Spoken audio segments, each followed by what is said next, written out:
All right, so I'm going to read this very natural and not at all written intro.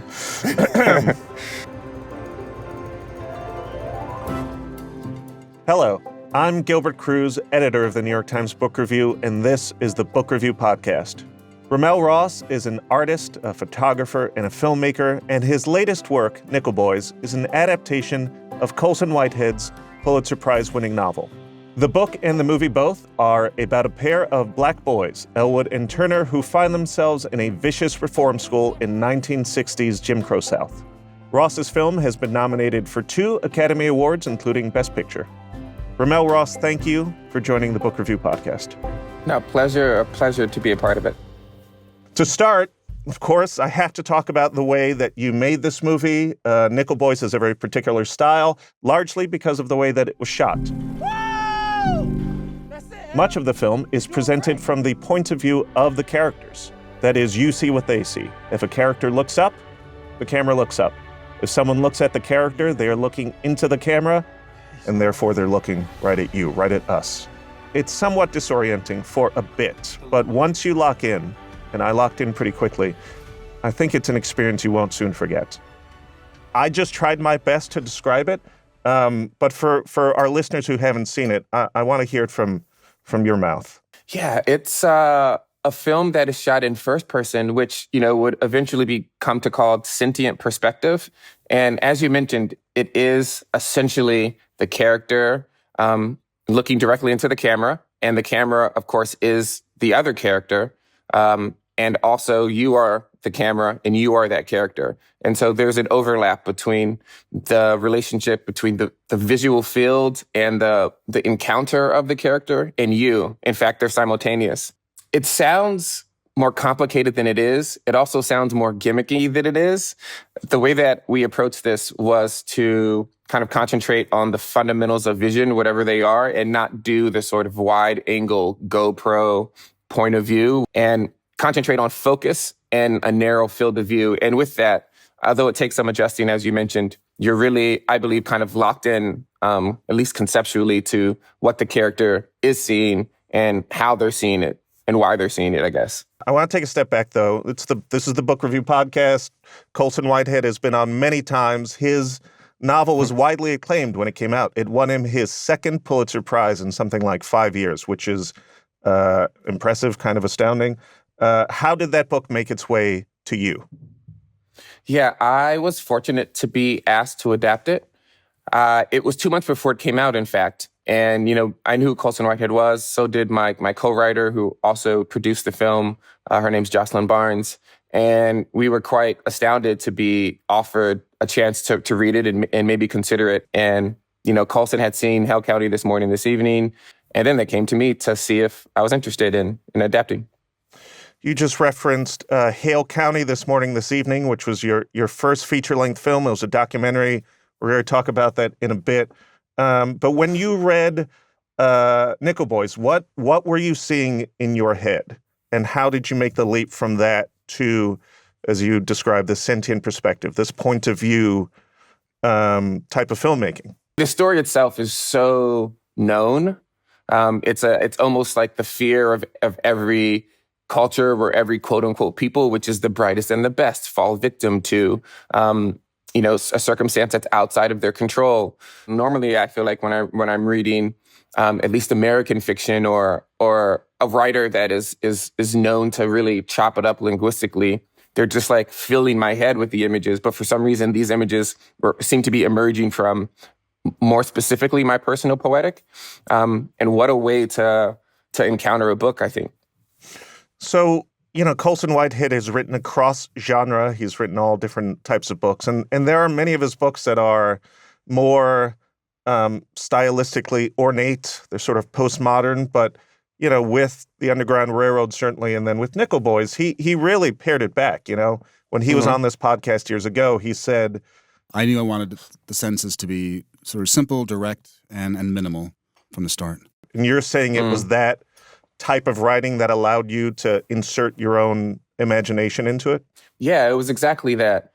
And it lent itself to one concept of the film, which is, wow, he's not overtly describing what's going on in terms of how the relationship between this color and this T-shirt and, this drift of light. Where are those images of that time period, specifically from the context of, the African-American or Black community? And, you start to kind of go backwards and think about why those images don't exist. Why aren't there these poetic and free-floating images? And obviously, you come back then to the power dynamics of the camera and who had access to the resources and who had access to control over one's image. And then the film process takes on its own importance, which is to sort of populate an archive that doesn't exist, to repopulate an archive. I would love to know how other people's reading experience of the book was. Very few I've talked to, they speak about the power of the language, the power of the story, the emotional resonance, but very few talk about the images that the book produces in their mind. Mm-hmm. And I would love, even for you, how was that for you? It's difficult for me to say because I first read the book in part years ago, and then I reread it after watching your movie. So I feel like your images now... Yeah. I hope Colson's not listening. Your images now are the ones that are populating my mind as opposed to anything that's sort of the book generated, which I think speaks to the power of the movie. Do you remember, one or two of the images that stood out to you upon that first reading? I'm the type of rememberer and imaginer, what a funny word. Type of imaginer that imagines in sort of impressions or emotional impressions more so than the literal image, which I think is a strange thing because what are you visualizing then? And so I distinctly, I can almost visualize the feeling of Hattie and Elwood together and, their interactions in the house or the way that she spoke to him and that impression, that sort of linguistic, emotive momentum produces an image of two people, kind of like the gaze, almost the way that someone's looking at an object, to me is as important as the object itself. And so they're not literal, but they're kind of more emotional. Had you had this idea in your sort of creative back pocket, I want to do a project that is entirely through point of view, through first person? And then how did you know this was the right one to match it to? I did, but I'll say that I think my pockets are so full that the ideas have spilled out and they're on the streets everywhere. I want to say I thought of it, but it wasn't something I will do this. It was oh, how interesting would it be to make a first person film from the perspective of a Black person that would do something to authorship, that would do something to the erasure of agency, that would do something to the power of articulating Black subjectivity in a space that doesn't typically visualize it very well. But it wasn't something where I was I'm going to do this in 2027, But this book, because of the way that Colson wrote it and because of its main characters, I think I couldn't help but put myself in their shoes, quite literally. And with that, after reading the book, it was the first idea that emerged. Gilbert, I made this photo called I Home in 2012, which is my hand in front of the camera with an iPhone. And then there's an antebellum home in the background that's shown through the phone, and it's blurry in the background and you can see it clear through the phone. And that was the first time I'd really thought about the idea of intervening into the language of photography from the perspective of people of color. Because as we know, almost all images of people of color have been made by people other than people of color. You have described it as shooting from as opposed to shooting towards. Maybe you were referencing Toni Morrison. I can't recall. Unpack that a little bit. What is the difference between those two words? Yeah, I am referencing Toni Morrison. There's some interview with her online, and it's famous, of course, because the interviewer asked her when she's going to start writing about white people. But if I can say, when are you going to write about Black people to a white writer, if that's a legitimate question to a white writer, then it is a legitimate question to me. I just don't think it is. And she flabbergasted and articulate as ever, basically says, of course, you would never ask that to a white writer. Additionally, I write from the centrality of my experience. And I wondered immediately, like, what does the camera look like with that? And not conceptually, but literally, like, how do you, because you can write from the perspective of a Black person, but how do you explicitly film from the perspective of a Black person? And to me, when I was making Hale County this evening, and I was coming into the community, and I lived in Hale County for a while, but I still always felt like, it was not my home. Like, I was a person that was coming in, and what that looked like when I spent a lot of time there. I filmed things differently. I thought about people differently. I wanted to represent them differently. I realized that, like, people are always going into the Black community, but the Black community is central for the Black community. So what happens if you're sort of positioning, quote unquote, the white population or quote unquote, the other population as the other, as opposed to fundamentally using the camera to conceptually put Black people as the other? And that kind of really changed my relationship to photography as a whole. There was a piece that you wrote in 2019 for Film Quarterly. One of the many things that you wrote was, make the camera an organ, take it into your body. And I wonder, even at that point, was this the idea that you had? I've been photographing in Alabama for 15 years. Making the camera an organ is a sort of, it's the horizon of ideas that have been happening for a very long time. And in fact, Hale County this evening is a first-person film explicitly, but my hands aren't in it. And it's not, I don't fully commit in the way in which we commit in Nickel Boys. And making a camera an organ to me is bringing the camera closer and closer and closer to truth. And what a fraught word. What a word that very few people have ever used in the same way. How do you define that? I don't know. But I will say that subjectivity across almost all philosophies is truth, right? Like, our individual views of the world, they may need to be confronted. It may need to be, mitigated by other truths, but there's something about the individual and the way in which we are forced into understanding things through our very narrow point of view. And to me, if we could get the camera closer to subjectivity explicitly, then we're not only presenting our own truth, we're also not presenting the image as an objective truth. Because that's what photography and film does. It presents itself, regardless of how aesthetic and how beautiful it is, to me, as something that is authorless in a way.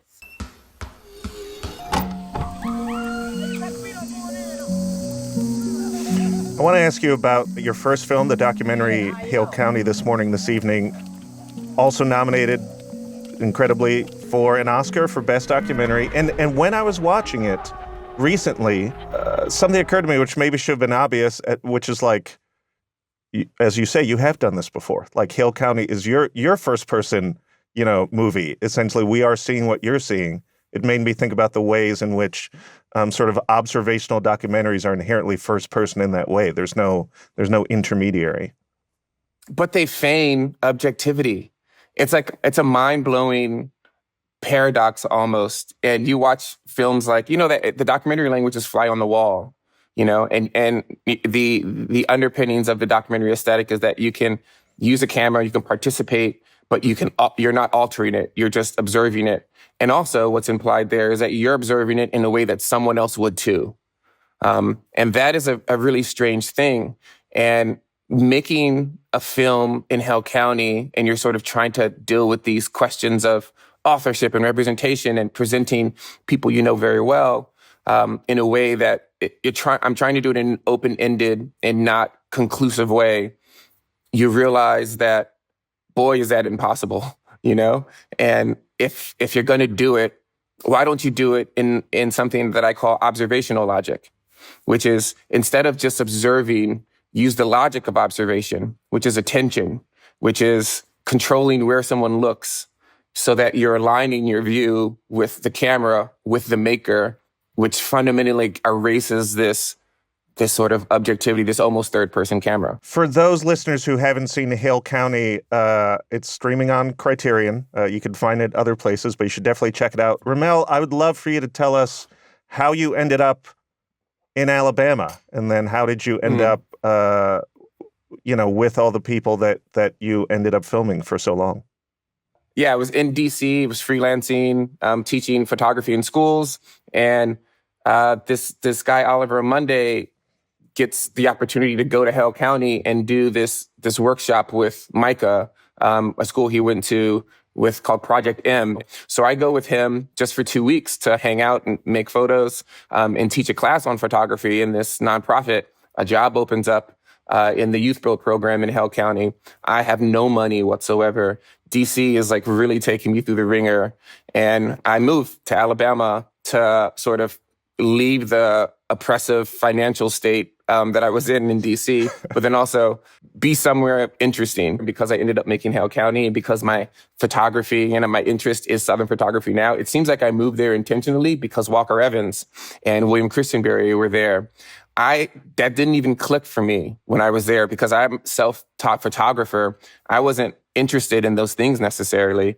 And when I got there, I realized I had moved to one of the photojournalistically fine art richest spaces for the American rural imagination. And then later, I randomly typed in Nickel Boys and wanted to do some research on Coulson. And it turns out the cover designer for Coulson Whitehead's Nickel Boys, Oliver Monday, was my roommate in DC, and who I went to Alabama with for the first time. No way. Like, what a coincidence. Yeah. So it was meant to be. It was meant to be. I mean, maybe. Or that, or cosmic coincidence. Same thing. I don't know. Same thing. How did you make the leap from taking still photographs to, I'm going to embed myself essentially in this community and just shoot? I'm just going to shoot for a long time, and then maybe that's going to be something. And then that thing was a thing. It was a documentary. How did that happen? Well, I kind of think that artists in general make silly decisions, Okay. When I say silly, I mean counter what they teach you in school, or counter what is responsible for building a nice, firm 401k. I'm there and I'm photographing and I'm like, whoa, I could stay here forever. Like, I'm making $26,000 a year, more money than I've ever made. Like, boy, is this a type of freedom? Wow, I'm learning so much photographing and teaching in this organization and coaching basketball.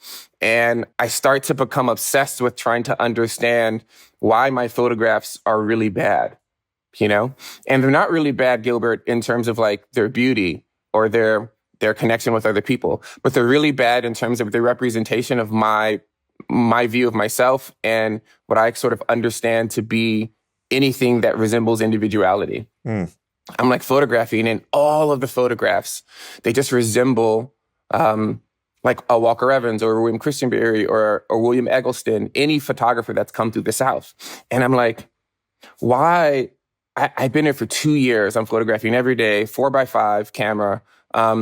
Why do they look like other people's? And like, because I'm a relatively reflexive person, I just like research and think and read. And I begin to realize that, of course, my imagination is curated. Like, I am making images because I don't know this place very well. And I've seen this place before. And so I know those images are good. So I'm going to make images towards what I know those images are, the images that I know are good. And so kind of with that reflection, I start to like be even more compulsive and impulsive in making images, kind of get through that universal aesthetic, come to what I call my personal poetic in that space. And then I wonder what that looked like in terms of the moving image. Because of course, the still image has like a very particular temporal structure. What does that look like if you're carrying someone's consciousness? What do you think you learned on Hale County that you were able to bring over to Nickel Boys? I like to ask, what if every image that was ever made of any person across time was made by a person who was photographing like they were photographing their brother, their sister, their mother, or their cousin? There's a relationship between photography and reduction and misrepresentation that does not exist in the same way in the family photo album. Those images have a a love to them or a touch to them or a representational accuracy. If I would ask you, Gilbert, for an image of your dad or your mom to go in X location, you would spend some time. You would know them, you try to find that image. The way that photography has represented cultures and people across time, without that in mind, has produced this feeding into stereotypes. It's produced this misunderstanding, specifically when you think about the ideological underpinnings of photography, its Eurocentric imaginary, and the sort of knowledge production it was pursuing in these random places.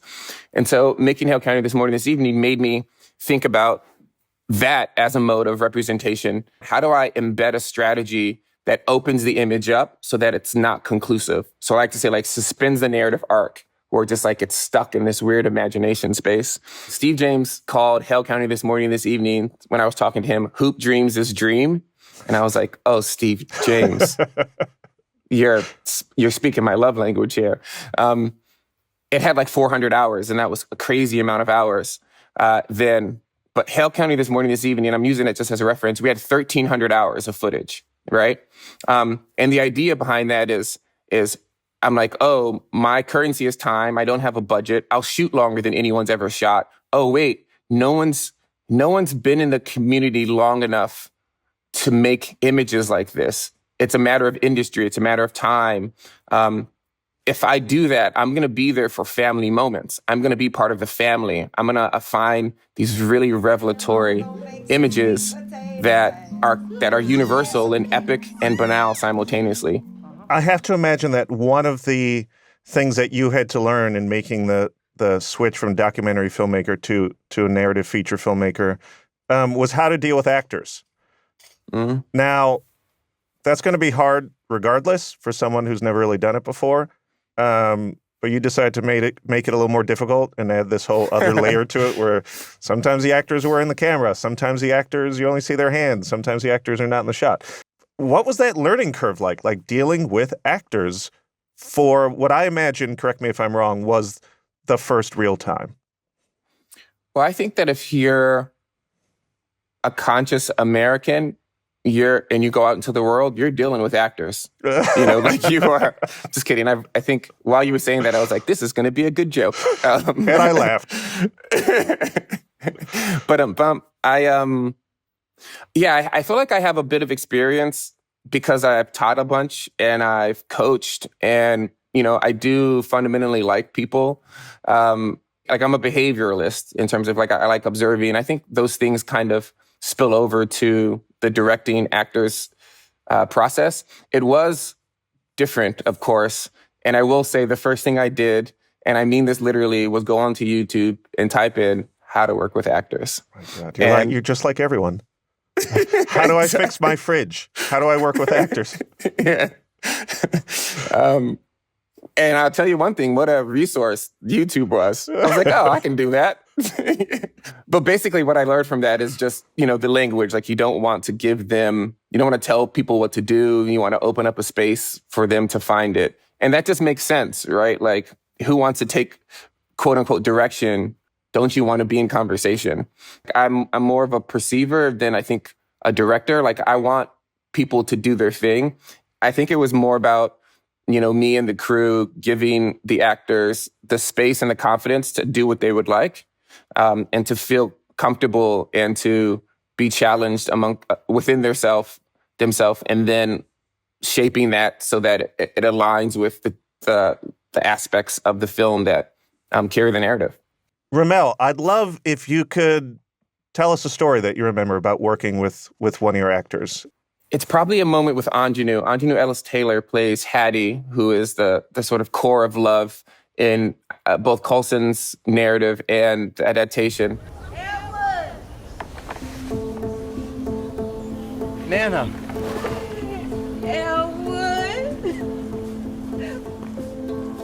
She's a method actor. She also has a ton of experience. And coming into the film, we didn't have time to rehearse. When I talked with the actors many times, no one asked about the process. Everyone knew it was point of view, but no one asked literally what does it look like. And so when they came on set, they were actually a bit surprised that their scene partner was the camera operator, you know? And so Anjanu's first day is the day in which it's, 2/3 through the film, she's coming to visit Elwood, and has to tell him that the lawyer who was supposed to get Elwood free after reform school stole the money. So it's two-part. It's one that I'm with Anjanu and I'm like watching her compute how she's going to figure this out, but then also watching her be the actor that she is, which is to absorb the outside world into the moment and make that element alive in her character. And so she's at the table, the picnic. Jomo Frey, who's the DP, is operating at that moment. And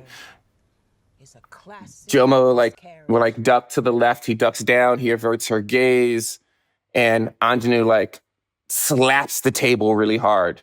And is like, look at me, son, to Jomo as Elwood, as the audience member, because it's point of view.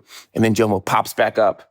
And you have to wonder, did Anjanu do that because the character is not getting eye contact when she's saying something that's really meaningful, as you would in real life, like you'd want your son to look at you? Or is it that Anjanu is so kind of on edge with not being seen while she's giving this performance, and it's kind of not making sense to her? Moments later, some crows start doing their crow sound, like caw or whatever, and Anjanu braces her heart and looks up at the crows and goes oh, and then comes back to the scene. And so there's these meta moments where you're what is why is this is real? This is not, we're acting clearly, but what's happening is a combination of all these other decisions and the real life atmosphere. And yeah, it's just such a beautiful thing to witness and be part of, and to play to orchestrate it a bit. You've used the term epic banal, which I think is a fascinating and very loaded term. But there are moments in this movie, whether an actor is involved or not. One that stood out to me was the moment when Elwood, the camera is Elwood, is looking at the pamphlet for the school that he is supposed to have attended. And his grandmother is talking in the distance, and it's on the fridge. A magnet is holding it to the fridge, and then it just starts slowly sliding down the fridge. And it's not necessarily a moment that advances plot in the way that many narrative films would, but it stood out, and it was memorable. And there are many moments like that in this movie. Why did you include those moments in this movie? Well, it's twofold. One is, that's just what's interesting to me. When I'm in the world, the details, the physics of the moment are kind of everything. They're what holds my attention, and they're always so giving, because given how tired you are, given, what music you listen to, given what memory you're recalling, you're always importing new meaning into these moments. And that fridge one was one of my favorite images to imagine or to write, because I think as a child, you're always putting the magnet on things that are too heavy, and then they're just slowly sliding down, and you're I don't understand. Why is this not working? But with this idea of the epic banal and these moments, originally for the film, I called these adjacent images. And they're exactly what you said, which are images that are one step removed from plot direction and plot thrust. And they're kind of they're hopefully expanding the interiority of the character and you as the character, while offering something that is experiential and something that's familiar and something that is epic, but also banal, and allowing you to make meaning that is both there and not there. That's, to me, what being a person of color is like, where you're always in this space of analysis and you're always in this space of questioning. And as it relates to cinema, it's a way to de-narrativize or de-essentialize our relationship to our own narratives, and that everything is so clear and everything is rooted in, the transatlantic slave trade and civil rights necessarily, but also there's like a life and there's experience and there's the experiential aspect of our subjectivity that quite often has been lost in commercial cinema, at least, because of the need to do the social justice elements of narrative. Speaking of the experiential nature of some of these shots, when it comes to these adjacent images, the pamphlet on the fridge, for example, was that something you saw when you were a kid? Had that been in your mind for decades? Reading Coulson's book, I distinctly remember the magnet thing, like putting it on and it falling, and how interesting would it be? I've never seen, a magnet actually drag the length of the fridge. And cinema is an opportunity to explore these spaces. And so, no, in the same way that, the image in which, Elwood's looking up on the jungle gym and the kid falls, and then you look to the right and you see a boy and a girl, they're tying a string around their tongues. And then they're connecting the string on each other's tongues. Like, I've never seen that before, but that was one of the first images that I came up with when I was thinking about a childhood and what does it mean to be in moments that are so profoundly ambiguous, but yet are so beautiful and familiar as a kid. What are the emotions you feel when you're in the editing bay, when you're working on certain scenes, when you're, trying to sort of guide the sort of emotional tenor of a scene on set? Like, do you find yourself with great upswells of feeling or emotion in the moment when you're looking at your own work, or is it very detached? I think there's more, in my brain, relief and a sort of a skepticism that is always proved to be cynical, because I'm trying to approximate something that you assume to know, but you haven't necessarily seen, or you're experimenting with ideas and you're trying to find it. And when you find it, you're like, oh, phew, that works. But the skepticism also was like, but does that work for you? Like, when we finished Hell County this evening, Gilbert, there were three people who were watching the film and giving notes. There was Maya Krinsky, an artist, Jocelyn Barnes, producer, and consultant Rob Moss. Only us. We locked picture with four viewers. We were like, we love it. Have no idea if anyone will ever connect with this film. We imagine that it's the film that will be found in 10 years on the university shelf in the library, and a person being like, whoa, Hell County this evening. For Nickel Boys, I know I'm looking for like a certain type of visual insight. You propose point of view, know what it looks like, made some camera advancements and some idea advancements with the brilliant Joe Mofray, have that settled. You're in the edit bay with Nicholas Mansour, and you spend 4 months trying to figure out one juxtaposition and the timing of that. And it doesn't work. And everyone's like, we're kind of running out of time here. And you're like, but it has to work, because why shouldn't it? And then you find it and you're like, phew, that works for me. Does it work for you? Will it work for the producers? Will it work for the audience? Who really knows? It's an experiment that I think the intent is good enough for me to see the experiment completely through and be happy with whatever happens with it. Because if you're going to give point of view to anyone, to me, giving it to, quote unquote, young Black boys whose lives were ended earlier is just an act of generosity, sincerity, and almost political revolutionariness, considering the relationship to the camera and time. But it doesn't mean that it's going to resonate with everyone else outside of its core intention. Yeah, I'm curious. This is much closer to an art film than your typical commercial film, which I think is a statement of fact. It's not a statement of judgment. From audiences, what have you heard? I go online and read every single review. Oh, no, what are you even doing? on Letterboxd. What are you doing? It's exhausting. I don't know if I'm masochistic or if I am just interested or obsessive. Probably all of them. I think the film elicits a subjective response. And so there's genuinely no way to like corral the majority of them without, I think, taking notes and then like producing some like statistical report. I think a lot of people are fixated on the quote unquote point of view, but I think like those are those who don't have the language to talk about gays, quote unquote gays, and what it means to be connected as the character to the other characters in the way in which we've done it. I think it's less about, actually some people are like obsessed with the cinematography and it kind of ends there, but I don't think that it really ends there for them. I think that it's a gateway to a sort of a formal way to be engaged with the cinematic universe as a character that feels so familiar yet so underdone. And I think it's because you opened it with, the video game or, maybe the GoPro thing. I will say, I think mostly people are mining the way in which they've been in relationship to cinema.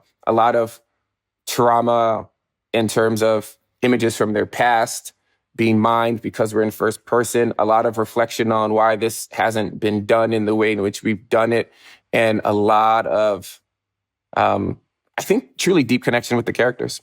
How do you feel about going to the Oscars, and then what are you doing next? Yeah, going to the Oscars is pretty exciting.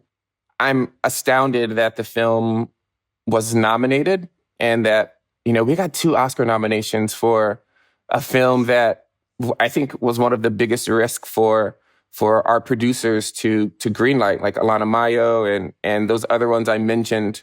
I think the genuine boldness is on them. I've been making art for a long time. Like I've been doing these things. Like it's the scale of this is new, but the risk to me is kind of just built in with making art, and that kind of foolishness or that lack of 401k-ness I had mentioned to you before. But I don't know what I'll do next, Gilbert. I think I'll definitely make more films at some point. I also have an art practice, so I have like a lot of things on the back burner that I've just been waiting, some sculptures and some stuff in Hale County. I'm still filming with those guys, still photographing there, and that's kind of my most important longitudinal project. So we'll see. That's amazing. There's going to be a second Hale County 10 years on?